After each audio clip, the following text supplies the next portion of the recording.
जैसा कि आप लोग जानते हैं कि आज सुबह में गुलजार हाउस के पास एक बहुत बड़ा दर्दनाक हादसा हुआ है, जिसमें एक घर के एक परिवार के खानदान के 17 लोगों की मौत हुई है और ये बड़ी तकलीफ की बात है। मैं शुक्रगुजार हूं उन तमाम लोगों का जो पहले यहाँ पर आए, मदद करने की कोशिश की, मगर अफसोस के साथ ये खबर हमको मालूम हुई कि 17 लोगों की मौत हुई है। मैं फायर सर्विसेज के आला अहदेदार से बात भी किया। उनका बोलना ये है कि बहुत से लोगों की, ज्यादातर लोगों की मौत जो है एसिफिक्शन से हुई, वो धुएं की वजह से, तो बड़ी तकलीफदेह बात है। और अभी उस्मानिया हॉस्पिटल के मॉर्चरी में डिप्टी चीफ मिनिस्टर और हेल्थ मिनिस्टर और कंसर्न मिनिस्टर, हमारे यहाँ के लोकल एमएलए जुल्फिकार अली साहब वहाँ पर है और जल्द से जल्द कोशिश करके पीएमआर कराकर रिलेटिव्स को उनकी डेड बॉडी हवाले कर रहे हैं। और आपको जानना है कि ये जो फैमिली है ये पिछले 100 साल से यहाँ पर रह रही है, मोर देन 100 ईयर्स से यहाँ पर रहने वाले लोग हैं।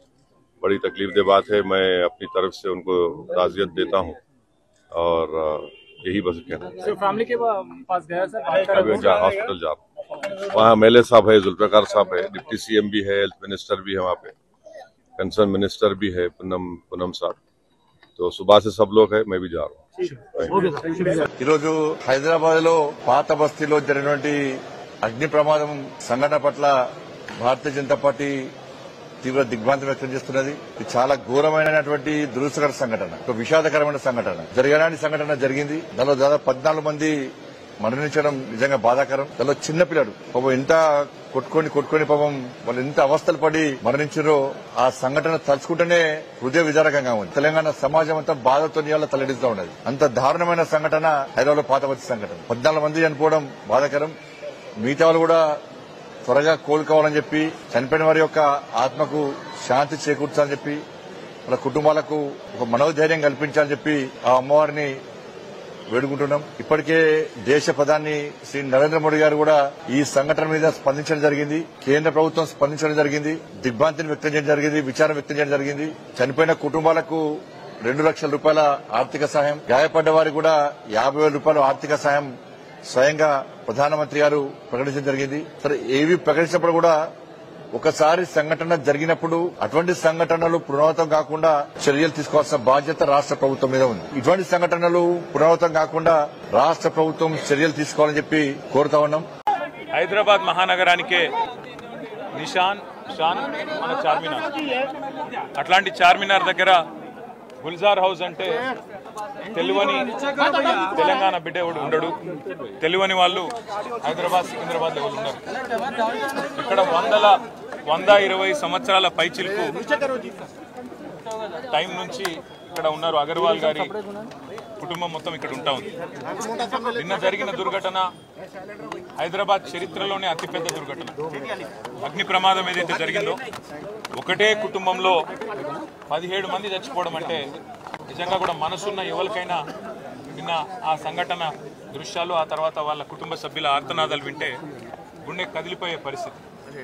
బాధాకరం ఏంటంటే ఇక్కడికి వచ్చిన తర్వాత కుటుంబ సభ్యులు, అగర్వాల్ సమాజం యొక్క వాళ్ళ కుటుంబం యొక్క సభ్యులతో మాట్లాడుతుంటే 2.5 పాపను నిన్న అక్కడ సమాధి చేసి వచ్చినాం. అంతకంటే మాకు ఈ జీవితంలో ఇంతకంటే దౌర్భాగ్యమైన రోజు ఇంకోటి ఉండదు. మేము ఎందుకు బతుకున్నామా అనే బాధ అవుతుంది సార్.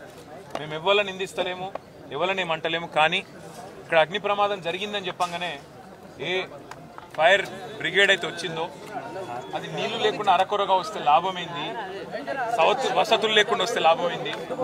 వచ్చిన ఆ ఫైర్ సర్వీస్ వాళ్ళు కూడా మాకు మాస్క్ లేదు కాబట్టి లోపలికి పోలేకపోతున్నామంటే ఇంతకంటే అన్యాయం ఉంటుందా? అట్లే వచ్చిన అంబులెన్స్ లో కూడా మాస్కులు పెట్టకపోతే, ఎందుకంటే ఎప్పుడైనా అగ్ని ప్రమాదంలో ఆ పొగతోని ఊపిరాడదు, ఆ ఊపిరాడకనే ఊపిరి పోతుంది, ప్రాణాలు పోతాయి.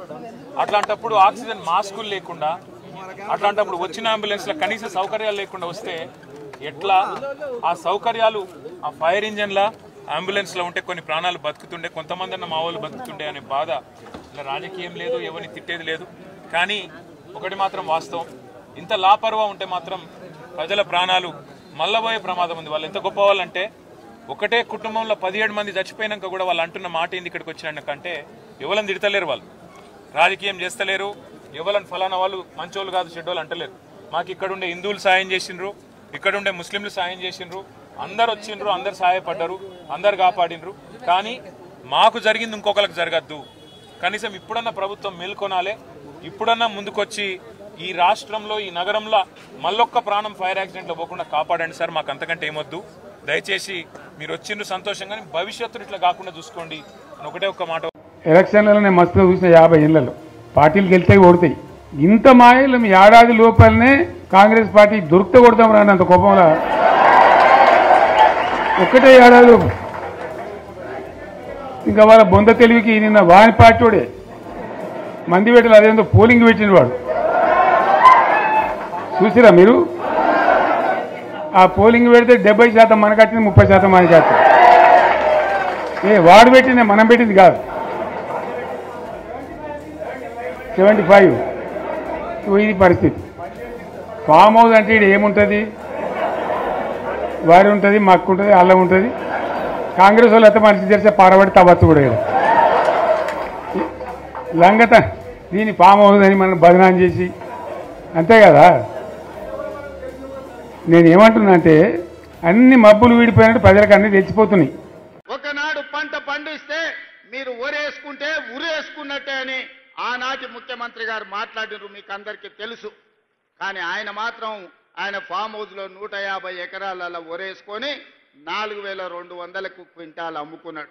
సరే దొరగారి పంట పొలంలో మరి బంగారం పండిందేమో నాకైతే తెలియదు, కానీ పేదలు పండించిన ఒడ్లు కొనను అన్నాడు.